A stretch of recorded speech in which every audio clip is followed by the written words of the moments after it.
Welcome to Big Eat Small Spots. We're in Fremont, Washington today, about 10 minutes north of downtown Seattle. There's a lot to do and to see here in this little neighborhood. First, you have the Ship Canal, which connects Lake Washington to the Puget Sound. And then right up the way, you have the Gaswork Park, which used to be Seattle Gas Light Company. And just a few blocks away from there, you have the Fremont Troll, which resides under the Aurora Bridge. Kind of creepy, but I love it. It's kind of cool too. Also, one of my favorite things to see is the bronze Vladimir Lenin statue.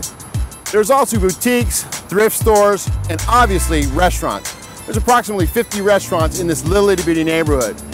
So join me today on Big Eat Small Spots and let's have some fun.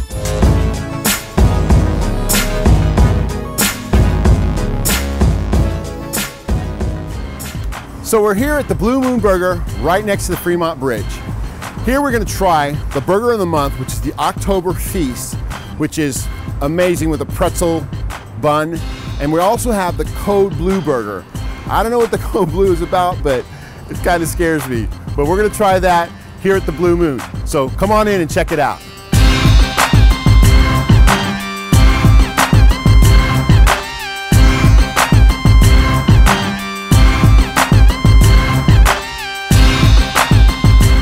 Welcome to Big Eat Small Spots. We're here at Blue Moon Burger. We're going to find out a little bit more about this amazing place.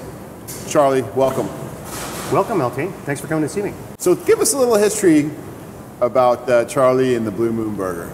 Well, LT, about 5 years ago, I was having drinks with a friend of mine who wanted to sell his restaurant. And between the fifth and sixth drink, I think I bought a restaurant. Next morning, woke up, he called me, I had the keys, I was in the restaurant business. Wow. So I have a full-time job, so I went out and found somebody to help me run it, and from there we kind of learned the restaurant business through trial and error. We tried everything. We're in South Lake Union before Amazon was there, before anything was there. So we tried every kind of burger there is. We tried every kind of bun there is. We tried everything, and what we've found is that everybody has an idea of what a burger is because burger's comfort food. Yes. And we've kind of taken the feedback we've gotten and developed the menu we've got now. So, but the most important thing we've done is that during the whole process we just had a lot of fun, and it's been fun. In the last 4 or 5 years, we've done lots of stuff. We've made lots of mistakes, but since then we've opened 2 other restaurants, and we've been very successful. But we've also been having a lot of fun. Yeah, I can tell that when I come here. It's a great atmosphere. People are nice and cordial, and it's comfortable. And that's one of the reasons that I wanted to have you on, is because it's a nice place. I've never been to the other 2 locations yet, but I think it's a great place. So one of my questions that I always like to know is how the name came about. Is it simple, complicated? Well, actually, the name came about, I didn't name it. It was my friend who I bought it from. He grew up in Chicago, and when he was growing up, there was a Blue Moon Burgers down the street from where he grew up. And they would go there, and it was it was more of a burger stand. And when he came to Seattle and he was opening restaurants, he always wanted to open one called Blue Moon Burgers. And and I still talk to him, and he goes back to Chicago, and he says, every time I drive by that, he goes, I always think of Blue Moon Burgers. And it was, for him, it was something that was very, very personal to him, because he and his sister and brother, it was a place they ate frequently. So, but for me, I just like the name. Yeah, it's a nice name. I like it. So, doesn't have anything to do with burgers, but it kind of reminds me of that song Blue Moon. I don't know the words to it, but Blue Moon. No. Yeah, but and again, it's like Starbucks. I mean, what does Starbucks have to do with coffee? What does Blue Moon have to do with burgers? It's just a name. Obviously, no. It's a name that goes with burgers now for life. I like to think so. So what's in the future for Blue Moon? I mean, you have three locations. You plan on any more, or? Well, we open restaurants when we find, when somebody calls us up and there's an opportunity, and we don't have a master plan. We don't even really have a plan. But you got a plan back there. I know you got. Well, a plan. oh no, the people who run the restaurants, each manager runs a great restaurant. But as an organization, we don't really have a plan, and I think that's kind of the benefit is that we don't feel compelled to open one every 6 months or one every year. If something comes up and it's a great spot and we think it'll be fun and compatible with what we're doing, we'll do it. Yeah. But there's no, I don't have a notebook with, by 2015 I'll have 27 of them. But it's because that's not what we're not interested in having a million restaurants. We're interested in having fun and making great burgers.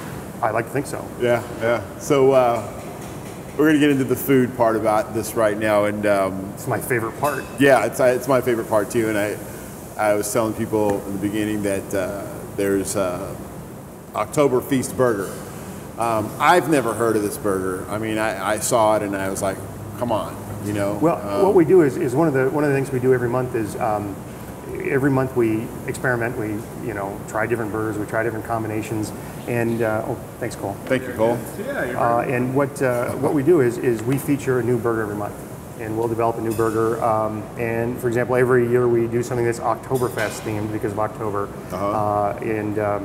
One month we'll do a chicken and waffles, and we'll get a waffle iron. We'll make waffles and do chicken and waffles. And we've done a banh mi burger. We've done we've done like 40 different burgers in the last 40 months. And what we find is that we learn something from each burger, and it also for our regular customers it gives them some variety. Yeah. Every month I have a new favorite burger of the month.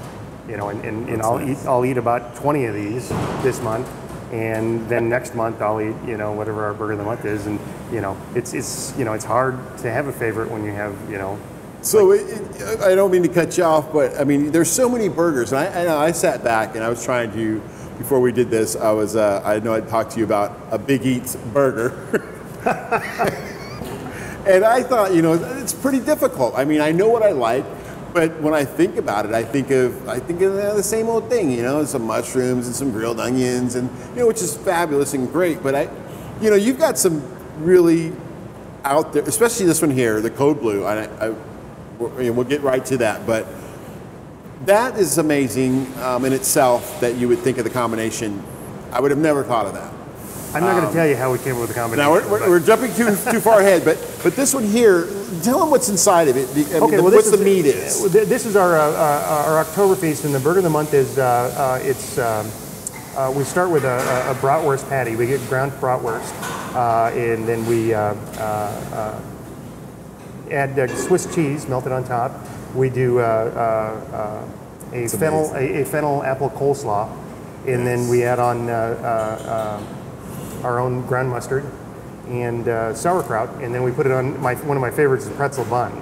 I'd never seen one of those. Yeah, no, and it's we actually found somebody who had made us a pretzel bun, and the combinations all come together. You've got a little bit of a crunch, you've got that fat, you've got that the hot burger, you've got the mustard, which gives it just that right amount of zing, and it's awesome. It's amazing. What's it, the 18th? I've had 17 of them.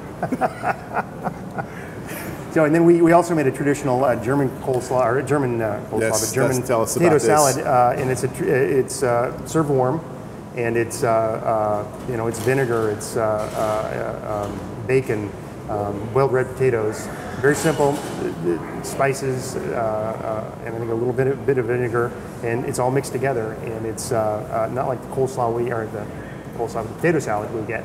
Yeah. Here, it's not the mayonnaise one, but it's really, really good. And the person who came up with this, Freddie, who's one of our managers, his grandmother was German, and this is her recipe. Yeah, I wanted you to tell that story. And it's they always, every time he comes in, he goes, potato salad. This is potato salad. It's so you guys incorporate some of their family recipes, which is great. Yeah. Like I said, I've tried this and it's mind blowing. I love it. But like every month we all sit down and we say, well, what do you want to do? And we'll throw stuff in the fryer. We'll fry stuff that nobody's ever fried before. Tell them about the fryer stuff. Your scientific fact is. It's a known fact that deep frying makes everything better. Oh, yeah. Look it up. It's on the internet, so it's got to be true. But what I'll tell you is that you know we've tried frying just about everything. We go to food shows and walk around, and first thing we say is, "Can we fry that?" You know, and only because we have fryers. So what do? We fry, and not that everything has to be fried, but we have made stuff that that we just did Girl Scout cookies last month. We fried them? We battered them. We battered them in deep fried Girl Scout cookies, and they were awesome. Cheesecake. We did deep fried cheesecake last month, and during our tasting. And sometimes our tastings get pretty involved, and So you do have events here also that kind of. I think you just had an anniversary here a few nights ago. We had a couple who they actually had their first date here, and they called up and said, we're having an engagement party, and we closed the doors and we had an engagement party. Nice. And they were they had 100 people. We had 100 people in here. Wow. It's the thing about it is it's fun for us. The employees love to do those events, and you see people, and it's a happy event. And we really, I think we've done rehearsal dinners, like 20 or 30 rehearsal dinners. That was probably the third or fourth engagement party we've done. We've done birthdays, and we don't offer ourselves up as a venue for that. But we have so many regulars who come through and say, I'll get a call from a wife and say my husband eats here, and can I have his 50th birthday party here? And for us it's a lot of fun because it's always a fun atmosphere. Yeah. And we always end up making a lot of friends. Yeah, that's a great thing. I think to have a place that actually people feel that they want to come and share their time. I mean, you don't really find that in too many places where that I know of. Well, I think that because we're locally owned and the managers run each restaurant as if they owned it, they're open to develop the relationships with their customers where people feel comfortable, stopping in and not ordering. And they also, Cole here literally knows 75% of the people who walk through the door here, and it's it's because he's here, and we have a lot of people who come in regularly. So and it's neat to come in on a busy Wednesday night and see all the people, because I'll come and work the register, and I get to know people here, and it's a neat environment. Cool. So let's get into the Code Blue. The Code Blue scares me. What this is this represents kind of our over-the-top burger. What we have is there's two. Check that out.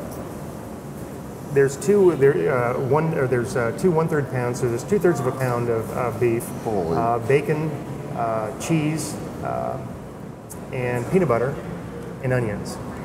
And we call it the Code Blue because, chances are, obviously, if you come and eat one every day, there'll be a Code Blue. But, wait, did the ambulance get here yet? So I can but what I'll tell you is, LT, is that the key to this burger, that makes this burger, is the peanut butter. And I know you and I talked about this before. You smell the peanut butter, but and everybody, before they have it, and people come and say, Code Blue peanut butter. And but it's like so many combinations. It's like chicken and waffles. Everybody, every time somebody has chicken and waffles, they think, what's the big deal? And they think, oh my gosh, that was awesome. Peanut butter is, you put peanut butter on anything. You can put peanut butter. You got peanut butter and jelly. You got peanut butter and chocolate. Peanut butter and ladies. A lot of stuff. It's peanut butter bananas. Yeah, but what makes it work is the peanut butter and the bacon, because you've got that kind of sweet, salty, creamy. And then you've got the bacon, which is you've got that salt and everyone the loves savory. bacon. Who doesn't love bacon? I'm gonna try this. Dig in. I'm gonna look at that. The weight on this thing. It's 2/3 pound of beef. Okay, here we go. Get some bacon. Get a little bit of everything. Wait for it.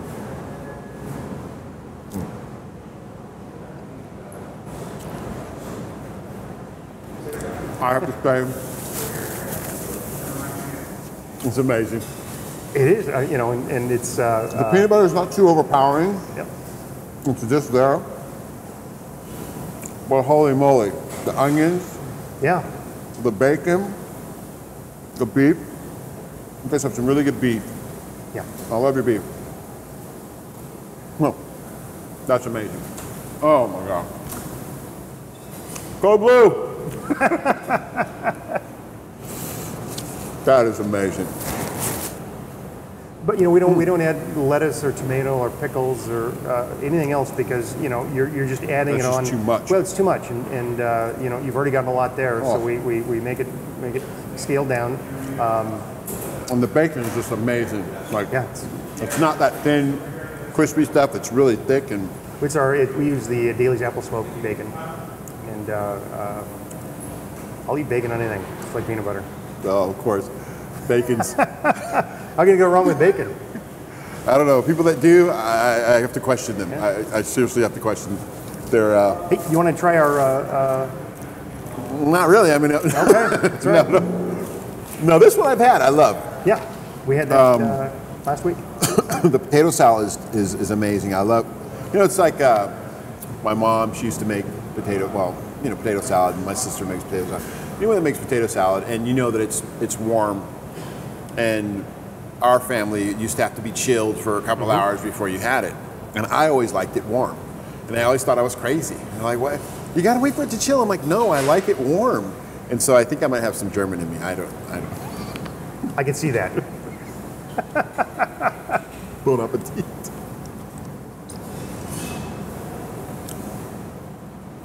Yeah, I really like that. You could taste a little bit of the vinegar. It's a little sweet, the bacon. That's amazing. Don't you guys do something special with the potatoes, or they cook them twice or something like that?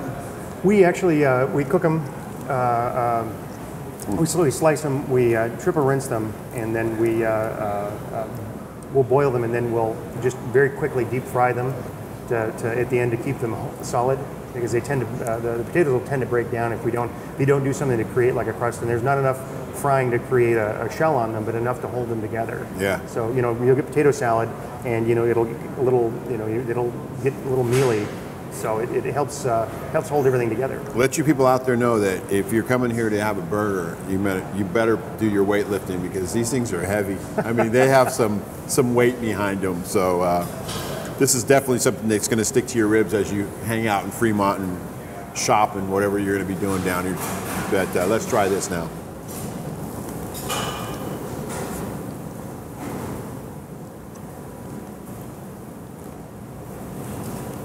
So messy. It is messy, but it's a messy business. So That bun's amazing. yeah, I love that bun.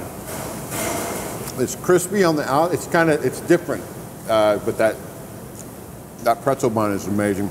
We go through there, and I get the buns now from Larson's, and Paul Larson makes them up in Ballard for me. And we're constantly looking at different buns. That's a bun we may add on. We're gonna add back a brioche next month. We're gonna bring on a brioche bun again next month. But we're always looking to see what we can do a little bit better. That's a hit. That's definitely a hit. You also have some other burgers, right? Oh yeah. Chicken and salmon. Yeah, we offer a salmon burger. We do a black bean patty. We do a seasonal patty, veggie patty, and a veggie black bean patty. So all you vegetarians out there, come on in.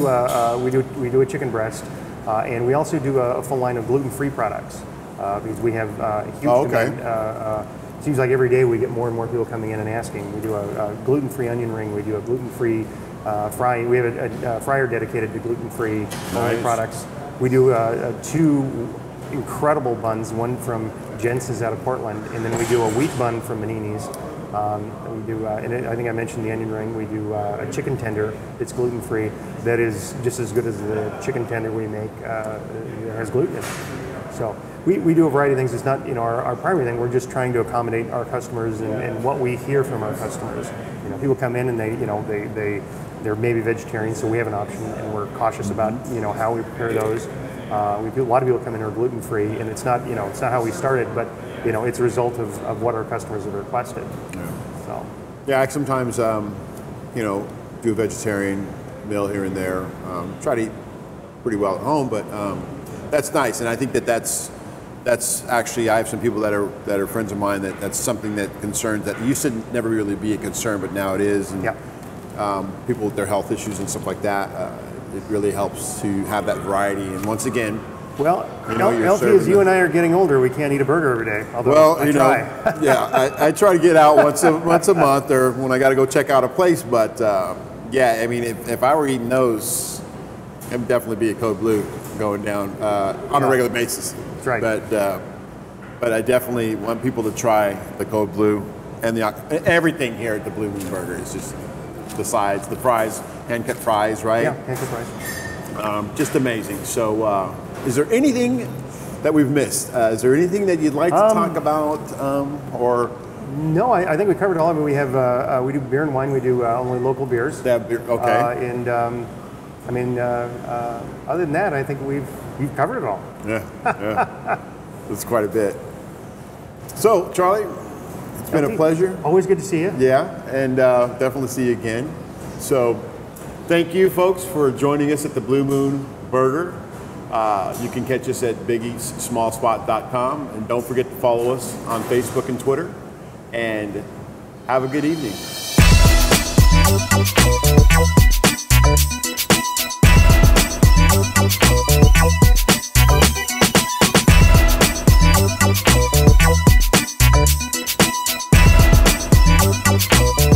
Thanks for joining us today on Big Eat Small Spots. I had a blast. I hope you did too. So I hope you join us on BigEatSmallSpots.com. Don't forget to follow us on Facebook and Twitter. And also, don't forget to tip your server.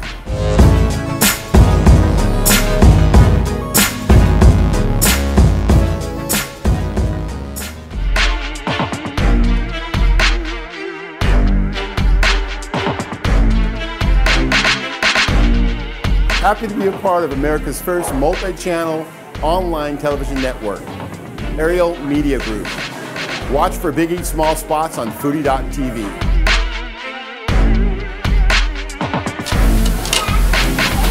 Check, please.